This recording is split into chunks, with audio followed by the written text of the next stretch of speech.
The steel pan. We know the basics. Invented in the 20th century, Trinbago's national instrument, now available in most schools across the country. Panorama and Pan of the 21st Century Competition, $1 million prize. We have come a long way from using the instrument to promote gang violence in the street to finding a steel pan and a pan player in almost any part of the world. But the depths of some of our local players go beyond just panorama arrangements and doing band tours. Some of the life stories reflect that of the instrument itself. As the steel pan earns its respect globally as a versatile instrument, so too are the players, who should no longer be called pan men, but pan musicians. Today we feature Akua Leith, a young man who started out with almost nothing, is now holding the position as the highest paid musician in a band. Yep, he is one of Trinbago's few certified conductors. This is his story. Rankin Production and I got our feet on the street, this time on Henry Street, and we're at the National Steel Symphony Orchestra's band room, NSSO, with their new MD, Akua Leith. Now, he is also a certified conductor, yes. Not just a pan, No. but a certified conductor. Yes. Now, the conductor is the person who stands in front of any orchestra, any band, a group of a choir, whatever, and do this wonderful dance that down to little children, mock. But what is the role? What is that position? Because I imagine it's a lot more than just la-di-da. Of course. Well, the conductor, as you said, is the person in charge of any ensemble, orchestra, choir. But that person, that role is actually to execute music, prepare groups to perform. He is in charge or she is in charge to read scores, identify problems, solve, and also prepare repertoire, set programs to execute concerts and therefore. Right. So it's much more than just waving my hands or even just as a dance or anything like Yeah. that. So, Yeah. There's a strange relationship that happens between the conductor and the band or the choir. And it's a big job. It's a big job because everyone in the room have to depend on you. If you get lost, if you don't know what's going on. That's a big role. Why did you think, I think I could do this and venture into learning it and wanting to, where did that desire to lead musically, I guess, in this, come from? But before I got into the technical part of conducting, I was always amazed of how that person commands the group. It always seemed like magic, the crescendos, the cutoffs, the starts. And I said, I want to go up and do just that. Right. And just as everybody else, I thought you just go in front of the group and wave your hand. Right. And people respond. Yeah. Which was not the case. So that was the desire. I always imagine myself, it seemed as if you had the music in your hand, the music was there, and you were shaping and everything with your gestures. So that tweaked my interest. Yeah. And then furthermore, I got to witness a lot of conductors in action, starting off with Mr. Ben Jackson, with the Success Stars, back in the day when I was in the Prison Youth Club. Used to do all sorts of things, going in the stands and cut them off from the audience. And all these different things. So then we went on, Forbes Joseph, and then to UE, Mr. Jason Murray. And each person have their own unique way of getting the job done. Right.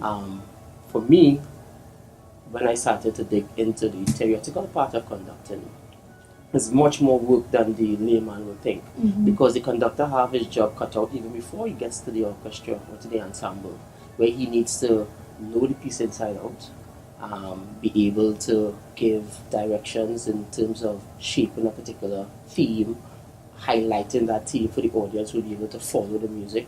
He also has to, his gestures must be in line with what the music is saying. It has to gain that trust from the members as well, in terms of, okay, a cue is there for you to play. In the event that anyone is being lost, you can depend on that person. Yeah. And then his music, there are wrong notes. If you use music to discern and hear and fix. So it's a very tough task, but I mean, it's something I enjoy doing. Would you say your communication skills outside of music has improved, or that you're great at communicating with people now? I think, communicating on the whole could be nerve-wracking because sometimes people misunderstand. But I do enjoy communicating. Yeah, Yes, I think- because that's in essence what you're doing as a conductor. Yes, You have to be yes. able to communicate in a strange, well, in a unique way through music, but in a way where everybody understands. Exactly. Yeah. And what you're communicating is the music of the orchestra, but you are sending it to the audience. So they must receive that. Right. If If it's a march, you must receive that. If it's a nice ballad, they must receive that. Right. So it's a lot of communicating. All right. You could have gone any direction of communication. You could have gone into media. You could have gone into film. Sign language, anything. But music. Why was that? Why something about music? What is the passion? Where did that start from? I think like for me growing up, Mm-hmm. I love sports. I always thought I could have made the NBA. Really? Yes, I really did. NBA. I thought I would have been a professional footballer as well. But then going to Southeast Policefield Secondary School, my cousin used to play pan, and I know it being the national instrument, and everybody is have this crave, they want to run up to the pan yard, and I gave it a try, and that was it. It gave me opportunity now to see the magic of performance, and that first stage performance when you have the bright lights and the audience is there, and you're playing a song that's on the radio, and the music is coming out, and then you develop from that, and it really. It took me in a new space. Right. It took me in a new space, and I fell in love with it from there. That first time till now, I never stopped. Yeah. Yeah. Yeah. So just play it once, and that was it. That was it. As I tell people, I got bitten by the pan. But pan, specific to pan. Well, over a period of time, specifically pan, because of Trinidad, it's the most readily available thing. There's a lot of ensembles, but I do appreciate music on the whole, outside of just instrumental. I'm talking about reggae, classical, all different genres, a lot of different genres, and then different instruments as well, saxophone, piano, trumpet, which I play a little of, piano. So music in general. Right. You've been through, you've experienced pan and playing, not just as a pan man, as a musician. Yes. You earned your degree at the University of West Indies. Just graduated, now you're a conductor. But what is the ultimate goal? What is the plan? Well, like for me, honestly, pan was just a hobby at the start. And I got to a point where, okay, I'm playing this instrument all the time. The arranger's coming in the yard, I really don't understand what he's doing. I would like to know what he's doing, so I'll be able to do it on my own. And then the theoretical part came in. So it started to become more than just a hobby. I wanted to make it to become my career. From then, let me talk back a little. What tweaked my interest in terms of the career was a conversation I had with a very good friend called Sion Gomez when he was just out of NIU. And I mean, we in Siddiqui, maybe on a tour somewhere. And he said, "Yeah, I have my bachelor's in music and I want to do my master's in music, stage and performance." I watched him with a strange look and said, "You have a bachelor's in Steve, yeah, from NIU, and eventually I would like to go into my master's." And that was when I said, "Well, you could actually have a bachelor's in Steve performance," and that took the interest. And from then, let's say that was around 2003, I wanted to go NIU. Why was that a shock though? It was, I think, because of all where the circle I was in. Let's say the way in which I used to play pan was just for the fact of playing panorama. Panyard kind of. Yeah. Merely the arranger had a certificate or a degree in music. It was not the thing at the time. It really wasn't anything at the time. And we go in the yard, we communicate through this person playing the instrument, trying this, try that, that didn't work. Let's go back again. It wasn't like a systematic thing where people come with scores and so forth. It was not like that. So I thought anybody, or you had to born with this gift. Right. If you didn't have that gift from birth, Yeah. you can be an arranger.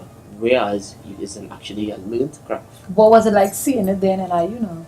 Oh, NIU is amazing. It's amazing. But even before NIU, even at UE, NIU was a step further, but it started from in the universities when I actually went to UWI and had my first rehearsal with one of those ensembles, and these guys who played the saxophone and in the jazz ensemble, and they had a score, and the conductor counted for, and they started to play, and I'm watching the score like, what's going on? Right.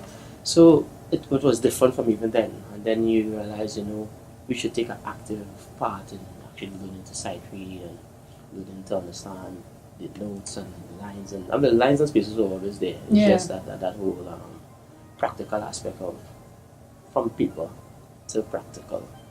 Okay, you've done your journey. We're talking why, what's the next step, what is your intention. Pan now as a social thing, as a way to change our perspective, our approach to the music and to our instrument. How do you plan on making such changes? Right.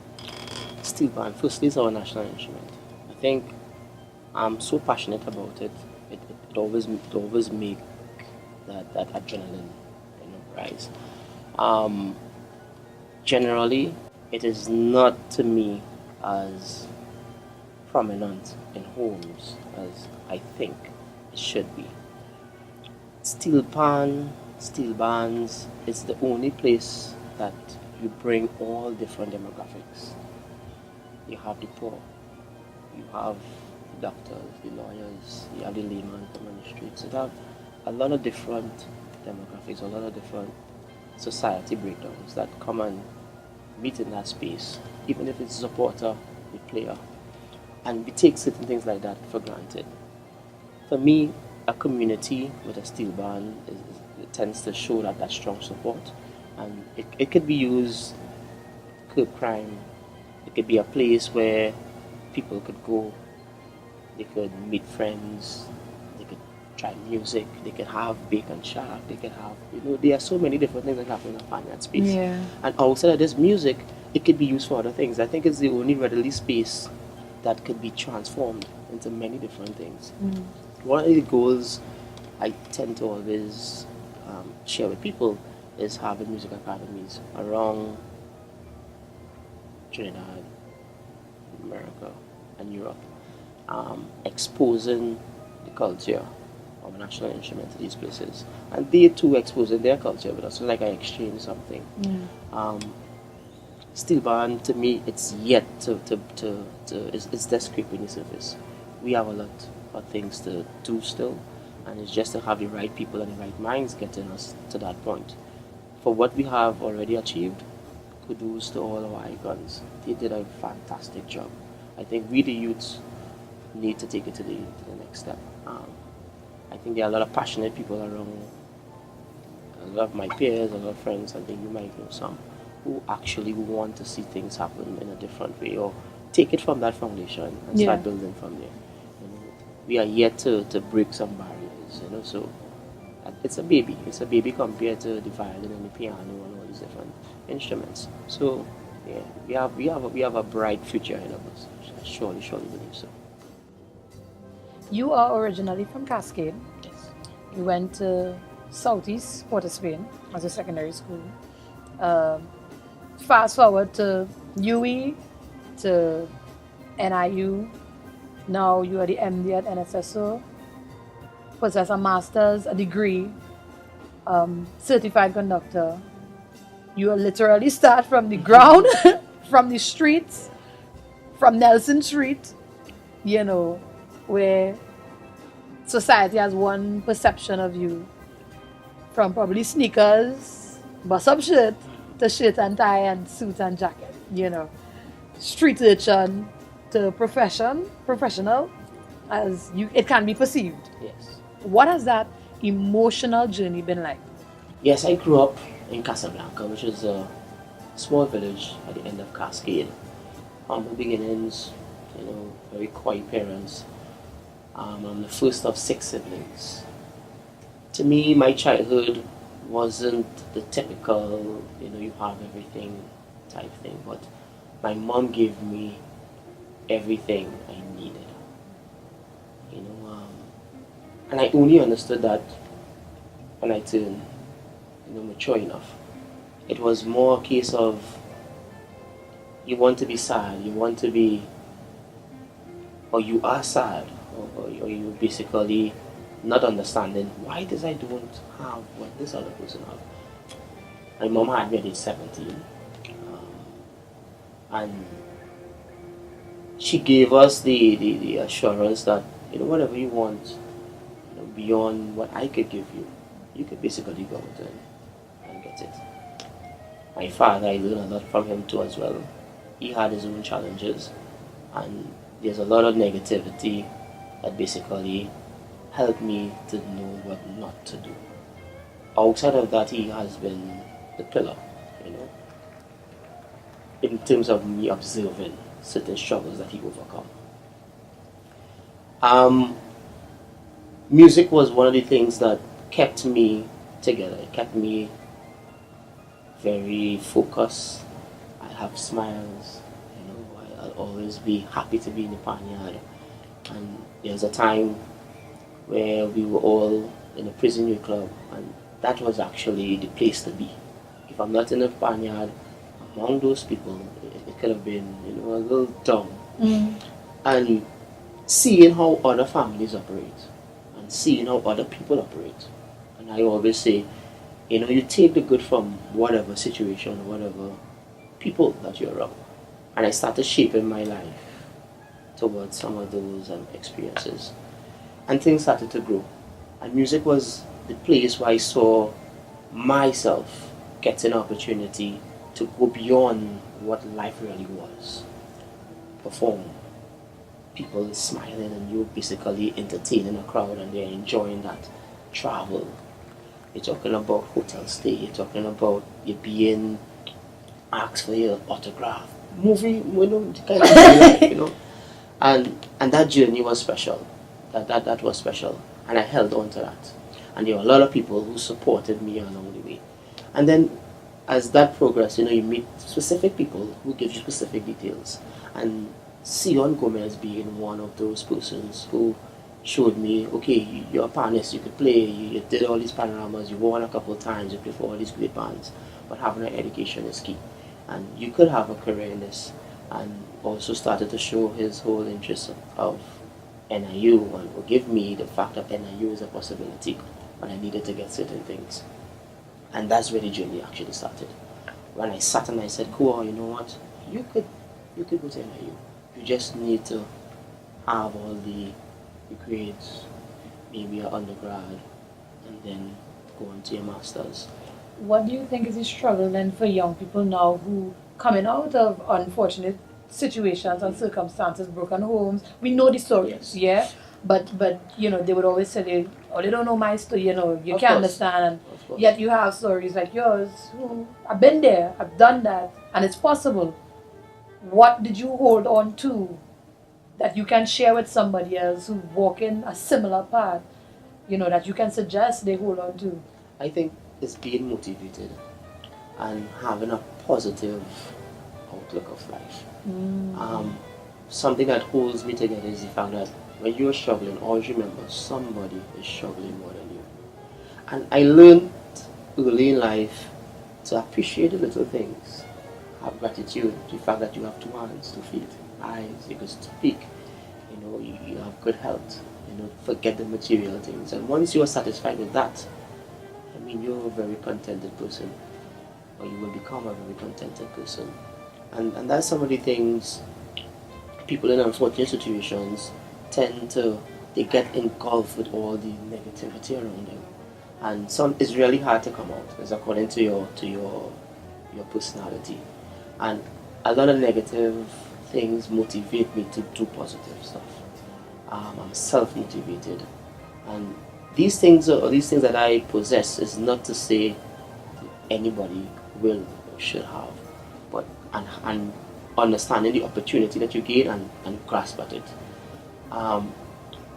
Sometimes one of some of the things that we struggle with people from lesser or less fortunate situations is getting the opportunity. Most people just want the opportunity, and giving opportunities could help get someone out of circumstances. And I think, and the opportunity could be something as little as, okay, here, go get something to eat. So Right. you'll be able to focus in class. Yeah. Look, I'll be able to, like school feeding programs and all these initiatives, which are fine, but people need to be grateful for the little that they have and know that once you're willing, anything in life is possible. Anything in life you can get once you're willing to go hard for it. Once you're willing to go hard for it. As we continue to learn more about our pan, our instrument, and learn how we can take this vehicle and really help develop Trinidad and Tobago and the steel pan, we thank folks like Akua and all the other pan musicians across Trinidad and Tobago for the efforts. Yeah? This has been Feet on the Street with Rankin Productions.